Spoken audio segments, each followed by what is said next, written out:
на одной территории, в одной республике, в одном городе сосуществуют взаимно в мире понимание и по общим, разумеется, человеческим вопросам в единомыслие такие религии, как православие, ислам, иудаизм. Есть у нас и католический приход, и лютеранский приход.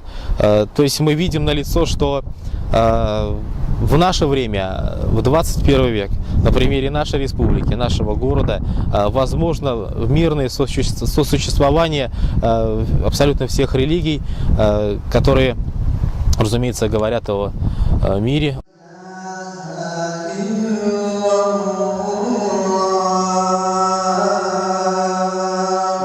Идет духовно-нравственное возрождение народов нашей страны, в том числе и мусульман.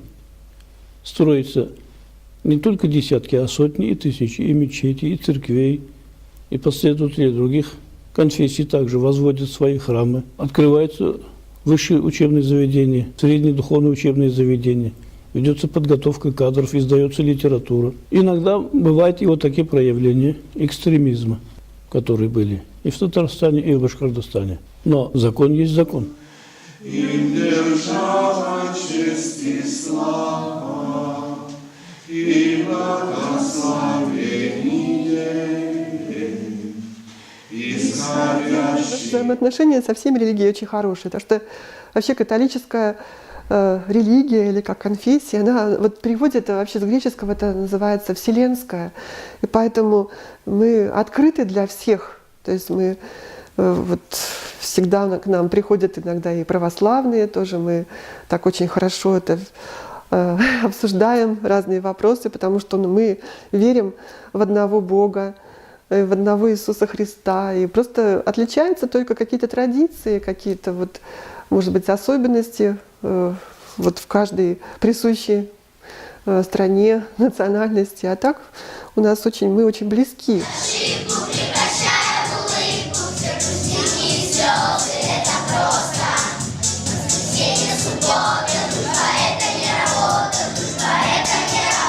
Если по-честному, надо задать вопрос наоборот.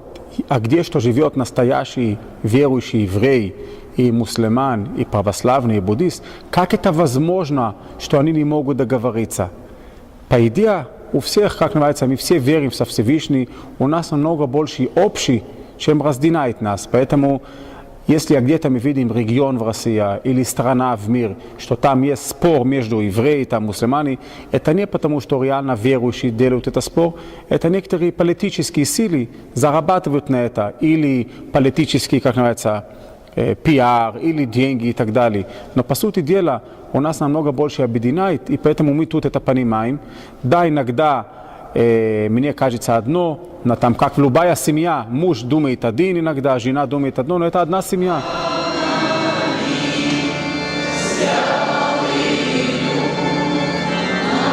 У нас и многонациональная республика, и многоконфессиональная. Я считаю, что у нас очень ровные, выдержанные, корректные, может быть, можно сказать, отношения между церквями, религиозными группами, конфессиями.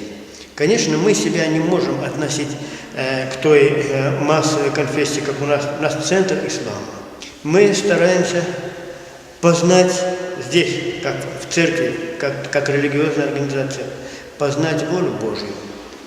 И пытаемся в соответствии с этой волей строить свою жизнь. И мне неизвестно, где записано, чтобы Бог хотел конфликтов.